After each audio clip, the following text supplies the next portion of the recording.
Setiap dari kita ini memiliki tujuan Tuhan. Hidup kita ini memiliki tujuan Tuhan masing-masing berbeda. Dan Tuhan akan bawa kita ke dalam satu perjalanan yang melewati banyak proses, banyak pemurnian, banyak tekanan, banyak himpitan, supaya hati kita ini tetap nyantolnya kepada Tuhan, bukan kepada yang lain. Karena tujuan hidup kita satu-satunya adalah Tuhan itu sendiri, Yesus itu sendiri, bukan yang lain. Dan kita tidak boleh diombang-ambingkan atau mungkin hati kita dicondongan kepada yang lain. Hati kita harus tetap fokus kepada Tuhan. Tuhan itu lebih suka ngurusin hati. Tuhan lebih suka merubah yang di dalam dahulu daripada yang di luar. Karena seringkali penampilan luar itu menipu. Penampilan luar itu seringkali membohongin. Penampilan luar seringkali tidak sama dengan yang di dalam. Tapi ketika yang di dalam ini diubah, dibentuk, diproses, akhirnya yang memancar keluar adalah kehidupan seperti yang Tuhan mau. Tuhan akan membawa semua kehidupan kita ini kepada proses untuk merubah yang di dalam dahulu. Yang di dalam Tuhan akan izinkan dibentuk. Kalau kita ini memiliki hati yang lembut, hati yang mau dididik, diajarin, diproses, dan mau bertumbuh ke arah Yesus Kristus, kita akan meresponi semua masalah yang terjadi. Kita akan meresponi semua kejadian-kejadian yang terjadi dalam kehidupan kita, baik itu buruk, baik itu baik, baik itu membahagiakan atau tidak, baik itu enak atau tidak, dengan sikap hati yang benar di hadapan Tuhan.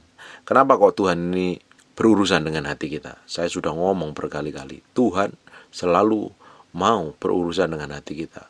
Karena di dalam hati kita ini, atau di dalam manusia roh kita, dalam Alkitab juga disebutkan the spirit of man, dalam manusia roh kita, manusia batiniah kita ini, Tuhan mau jadi satu-satunya yang berkuasa. Tuhan mau jadi satu-satunya yang benar-benar mengontrol dan mengendalikan diri kita. Supaya apa? Supaya hidup kita itu menjadi kepanjangan tangan Tuhan dan menyenangkan Tuhan. Hidup kita benar-benar mencintai dan mengasihi Tuhan, bukan yang lain. Kalau hidup kita ini sungguh-sungguh ditaruh di dalam pengharapan, di dalam Kristus, hidup kita ini benar-benar ditaruh di dalam Tuhan, hidup kita ini benar-benar menyenangkan hati Tuhan, menjadi kesayangan Tuhan, ujung dari hidup kita sendiri akan memiliki dampak besar, menjadi kepanjangan tangan Tuhan, dan menjadi pribadi yang menyenangkan Tuhan. Ini kita akan belajar hari ini dari apa yang dialami sebuah tokoh ini. Dan kita akan melihat ujungnya akan seperti apa. 2 Samuel 12 ayat yang ke-25. Dengan perantara Nabi Nathan, ia menyuruh menamakan anak itu Yedija oleh karena Tuhan. Siapa ini? Coba baca di ayat yang ke-24. Kemudian Daud menghibur Batseba istrinya. Ia menghampiri perempuan itu dan tidur dengan dia. Dan perempuan itu melahirkan seorang anak laki-laki. Lalu Daud memberi nama Salomo kepada anak itu. Tuhan mengasihi anak ini. 25. Dan dengan perantara Nabi Nathan, ia menyuruh menamakan anak itu Yedija oleh karena Tuhan. Bapak Ibu, apa yang dialami Daud dari masa mudanya sampai masa tuanya itu benar-benar mengalami proses, mengalami himpitan, tekanan, perjuangan, peremukan yang powerful yang diizinkan Tuhan. Tidak heran Daud memiliki pengaruh besar sampai hari ini. Namanya tetap besar. Bahkan Israel hari ini memakai lambang benderanya adalah bintang Daud. Memiliki orang otoritas yang powerful, raja yang benar-benar powerful sekali. Untuk didapati menjadi seorang raja yang powerful dan memiliki pengaruh besar. Kalau Bapak Ibu nanti baca kehidupannya Daud dari muda sampai tua, mengalami benar-benar proses yang tidak enak. Dan ketika dia jatuh dalam dosa berzina dengan Batseba, dan akhirnya Tuhan tegur di ujungnya. Tapi apa yang terjadi, Bapak Ibu? Anak hasil dari perzinaannya mati, dan akhirnya melahirkan seorang anak bernama Salomo. Waktu anak itu lahir, Daud menamakan Salomo.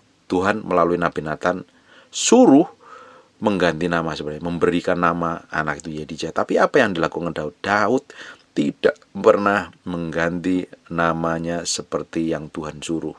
Tetap Salomo sampai hari ini. Dan Yedija, kata Yedija itu disebutkan di satu Alkitab, di dalam Alkitab hanya satu kali saja. Kenapa kok Daud tidak mau mengganti anak itu dengan Yedija? Dia tahu kalau anak itu benar-benar dikasih nama Yedija, bahwa ini anak yang dikasih Daud sekali.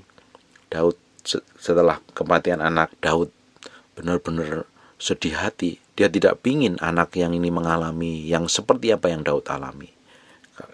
Saya percaya ketika Tuhan menyuruh Nathan menyampaikan bahwa anak itu harus diganti namanya dengan Yedija, Daud pun juga tahu persis bahwa kalau itu diberikan nama, pasti dia akan dibentuk dan diproses, mengalami pergolakan-pergolakan hidup yang mengerikan. Dan Daud begitu sayang dengan anaknya, Daud tidak pernah menggantikan namanya. Dan apa yang terjadi? Ujungnya malah mengerikan sekali. Mungkin kalau Daud mengganti anaknya Salomo dengan Yedija, mungkin ujungnya tidak ada kehidupan yang mengerikan dari kehidupan Salomo. Bapak Ibu, kita tuh harus benar-benar dengerin suara Tuhan. Kalau Tuhan ngomong tuh kita mesti lakukan. Kalau nggak lakukan, pasti ada efek sampingnya di belakangnya. Ada akibatnya yang harus kita tanggung. Bayangin ini, Tuhan suruh ngomong sama Nathan bahwa anakmu harus diganti dengan nama Yedija, tapi Daud tidak melakukannya loh. Tahu nggak Bapak Ibu? Memang Salomo menjadi raja yang masyhur terkenal, raja yang paling kaya di zamannya. Tidak ada raja yang kaya sampai hari ini. Tapi ada hal yang mengerikan yang Salomo lakukan di 1 Raja-Raja 11 ayat 4. Sebab pada waktu Salomo sudah tua, istri-istrinya itu mencondongkan hatinya kepada allah-allah lain. Perhatikan baik-baik. Sebab pada waktu Salomo sudah tua, istri-istrinya itu mencondongkan hatinya kepada allah-allah lain. Istrinya banyak sekali loh. Dia memiliki istri 300 dan gundiknya 700. Dan kebanyakan bukan dari orang-orang yang cinta Tuhan, tapi adalah dari penyembah-penyembah berhala.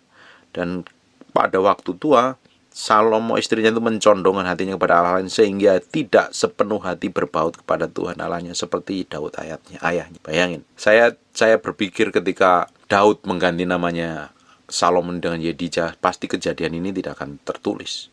Ayat ini tidak akan pernah tertulis. Dan untungnya saja Salomo ketika masa tuanya sudah benar-benar tua, dia bertobat. Makanya ada Alkitab Pengkhotbah. Bapak Ibu mesti pelajarin, suatu hari kita akan belajar tentang kitab Pengkhotbah. Ada penyesalan yang dalam dari hati Salomo. Makanya kita itu harus ngerti apa yang Tuhan mau. Banyak orang karena sayang kepada anaknya karena terlalu disayang, anaknya tidak mau dididik dengan keras, hanya diomongin saja, dan ujungnya apa? Anak itu liar, anak itu sembarangan. Bapak Ibu, waktu Salomo masih hidup benar di dalam Tuhan, dia nulis kitab Amsal. Dan Amsal ini bagus sekali loh. Di Amsal 23 ayat 14. Amsal 23 ayat 13. Jangan menolak didikan dari anakmu. Ia tidak akan mati kalau engkau memukulnya dengan rotan.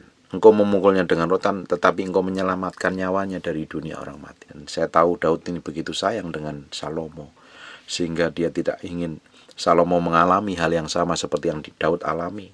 Bagaimana Tuhan memproses Daud begitu rupa dari sejak mudanya. Sejak masa mudanya Tuhan sudah mempersiapkan Daud begitu rupa, mengalami banyak tekanan, himpitan, aniaya, hal mengerikan. Bahkan sejak diurapi sampai menjadi raja pun dia mengalami pembentukan yang luar biasa sekali. Dia tidak ingin Salomo mengalami apa yang dialami, makanya dia tetap kasih nama Salomo. Tapi ternyata di penghujung hidup Salomo ini malah melakukan banyak hal yang fatal di hadapan Tuhan. Hatinya tidak sepenuh hati lagi berpaut kepada Tuhan, tidak menyembah kepada Tuhan. Bayangin, dan anak-anak Salomo, gara-gara ini setelah anak Salomo ini akhirnya bangsa Israel terpecah menjadi dua. Karena apa? Punya efek dampak dan besar sekali di hadapan Tuhan. Memang Salomo menjadi raja yang masyhur, raja yang kaya raya, tapi banyak mengalami hal yang mengerikan di hadapan Tuhan. Bapak Ibu punya anak, harus dididik dengan sesuai dengan apa yang Tuhan mau. Jangan karena sayang kepada anak, nggak mau menghajarnya dengan didikan yang keras sekali. Kalau kita ini terlalu sayang, hanya diomongin terus tanpa dididik, kadang nggak diajar. Anak hari ini menjadi kurang ajar sekali. Kita harus mendidik anak itu dengan cara kerajaan Allah. Alkitab ngomong kalau anakmu kurang ajar, ya didik pakai rotan. Sekali-kali pukul pakai rotan supaya ngerti bahwa orang tua itu memiliki otoritas yang tinggi di hadapan Tuhan. bahwa orang tua memegang kendali otoritas untuk mendidik anaknya dengan baik di hadapan Tuhan, sehingga anaknya tidak kurang ajar. Karena saya melihat banyak anak hari ini, karena orang tuanya terlalu sayang, segala sesuatu diturutin, dimanjain, tanpa ada didikan yang kuat, didikan yang keras, ajaran yang keras. Akhirnya apa? Anak menjadi lumpuh, nggak mempunyai daya juang sama sekali. Bahkan hidupnya berantakan, kacau dan sembrono. Kita harus mengajari anak-anak kita ini menjadi anak-anak yang hidup takut akan Tuhan, bukan anak-anak sembrono dan serampangan. Saya percaya sekali dengan apa yang Tuhan inginkan. Kalau kita ini benar-benar mau hidup bergantung sepenuh pada Tuhan, kita mesti dengerin Tuhan ngomong dan kita melakukannya. Ujungnya hidup kita akan menjadi powerful dan menjadi berkat bagi banyak orang. Jangan pernah melawan kedaulatan Tuhan dalam hal apapun juga. Makanya kita mesti ngerti firman, ngerti cara kerja Tuhan. Bayangin tuh Bapak Ibu, Salomo ini memiliki banyak istri, dan ketika masa tuanya harusnya melakukan banyak hal yang besar untuk Tuhan, tapi hatinya tidak sepenuh hati berpaut kepada Tuhan. Makanya di masa tuanya dia nyesal sekali apa yang dilakukan. Dia banyak melakukan hal yang konyol, menyia-nyiakan hidupnya, tidak melakukan yang terbaik untuk Tuhan. Dan apa akibatnya? Pasti ada akibatnya di hadapan Tuhan. Harusnya dia bisa melakukan banyak hal yang besar untuk Tuhan, tapi dia tidak melakukan apa-apa. Kalau kita buka di Pengkhotbah pasal yang ke-12, Pengkhotbah terakhir nih, akhir katanya dari si pengkhotbah ini ngomong begini. Selain pengkhotbah berhikmat, ia mengajarkan kepada umatku pengetahuan, ia menimbang, menguji dan menyusun banyak amsal. Pengkhotbah berusaha mendapat kata-kata yang menyenangkan dan menulis kata-kata kebenaran secara jujur. Kata-kata orang berhikmat seperti kusa dan kumpulan-kumpulannya, seperti paku-paku yang tertancap diberikan oleh satu gembala. Lagi pula anakku, waspadalah, membuat banyak buku tak akan ada akhirnya, dan banyak belajar melelahkan badan. Akhir dari segala yang didengar ialah takut akan Tuhan. Takutlah akan Tuhan, dan berpeganglah pada perintah-perintahnya, karena inilah kewajiban setiap orang. Karena Allah akan membawa setiap perbuatan ke pengadilan yang berlaku atas segala sesuatu yang tersembunyi, entah itu baik atau jahat. Akhir kata, hidup takutlah akan Allah dan berpegang pada perintah-perintahnya. Dia ngerti sekali kenapa dia ngomong seperti ini, karena banyak melakukan hal yang fatal di hadapan Tuhan. Karena dia hatinya tidak sepenuh hati. Waktu masih kuat, waktu masih sehat, hatinya tidak condong kepada Tuhan, melakukan hal yang besar. Sehingga dia menyesal di masa tuanya. Dan dia nulis, karena Allah akan membawa setiap perbuatan ke pengadilan yang berlaku atas segala sesuatu yang tersembunyi, entah itu baik atau jahat. Bapak Ibu, tidak ada yang tersembunyi di hadapan Allah. Suatu hari kita akan mempertanggungjawabkan segala sesuatu yang kita kerjakan di hadapan Tuhan. Baik itu berkenan atau itu jahat, di mata Tuhan kita akan mempertanggungjawabkannya. Setiap kata-kata kita, ucapan kita, perbuatan kita, tingkah laku kita, suatu hari akan terang-terangan. Tidak ada yang tersembunyi. Kita akan menghadap Tuhan dan harus memberikan pertanggungjawaban. Kita harus mulai memilih, mengambil keputusan untuk hidup takut akan Tuhan. Hidup takut akan Tuhan itu artinya apa? Hidup benar-benar hormat, respek karena Tuhan. Jadi kita melakukan, kita tidak mau menyakitin hati Tuhan lagi. Bukan karena kita takut masuk neraka, bukan karena kita mengasihi dan mencintai Tuhan. Kita ini kalau mencintai pasangan kita, kita tidak akan mau melukain dia. Kita tidak akan mau menyakitin dia. Tapi justru kita akan memberikan yang terbaik. Kita akan melakukan segala sesuatu yang menyenangkan hatinya kalau kita mencintai. Sama seperti juga kalau kita ini mencintai dan mengasihi Tuhan, kita tidak akan melakukan hal yang jahat, melukai hati Tuhan. Saya percaya kita akan menjadi orang-orang yang dikasihi Tuhan, memilih hidup mendengar suara Tuhan dan melakukannya. Mendengar firman, merenungkan firman, dan melakukannya.